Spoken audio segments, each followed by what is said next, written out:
मानव जीवन में सत्य और असत्य का गहरा खेल चलता रहता है। साधारण मनुष्य प्रायः झूठ बोलता है, कभी स्वयं को बचाने हेतु, कभी किसी को प्रसन्न करने हेतु, तो कभी कठिन परिस्थिति से निकलने हेतु। झूठ मनुष्य के जीवन का एक स्वाभाविक हिस्सा सा बन चुका है। परंतु जरा सोचो, यदि किसी जीवात्मा को ऐसा श्राप मिल जाए कि वो जीवन भर झूठ न बोल पाए, तो उसकी दशा कैसी होगी? सत्य ही एकमात्र मार्ग।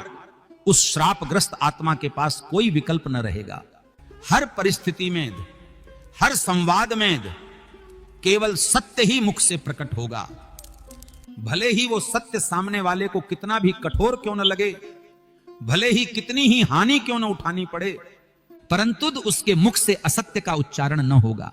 समाज और संबंधों पर प्रभाव, और प्रारंभ में लोग उसकी ईमानदारी की प्रशंसा करेंगे, परंतु समय के साथ वही सत्य लोगों को कड़वा विष प्रतीत होने लगेगा। पत्नी हो या पति, सच्चाई उन्हें चुभने लगेगी। मित्र और सहकर्मी कटु वचनों से दूरी बना लेंगे। परिवारजन भी उसकी सत्यवाणी को अपमान समझेंगे। धीरे धीरे वो आत्मा देखेगी कि रिश्ते केवल रक्त से नहीं चलते, बल्कि अनेक बार वे मीठे झूठ पर टिके होते हैं। जहां जो इंसान सत्य ही सत्य बोलेगा, वहां मधुरता और कोमलता समाप्त हो जाएगी। समय बीतेगा और रिश्ते एक एक करके वहां रिश्ते खत्म हो जाएंगे।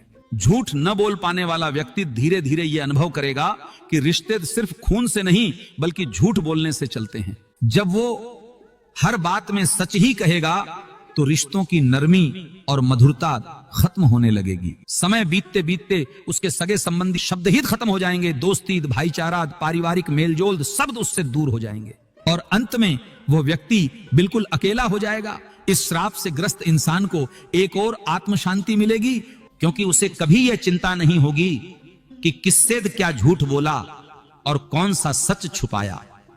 लेकिन दूसरी ओर ये अकेलापन उसकी सबसे बड़ी पीड़ा बनेगा।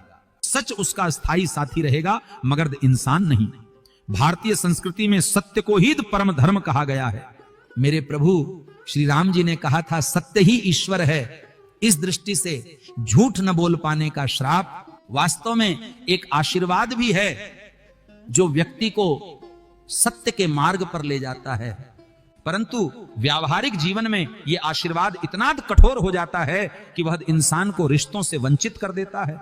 झूठ न बोलने का श्राप एक और इंसान को सत्य का दास बनाता है और भीतर से शांति देता है, वहीं दूसरी ओर उसे रिश्तों और समाज से अलग थलग कर देता है।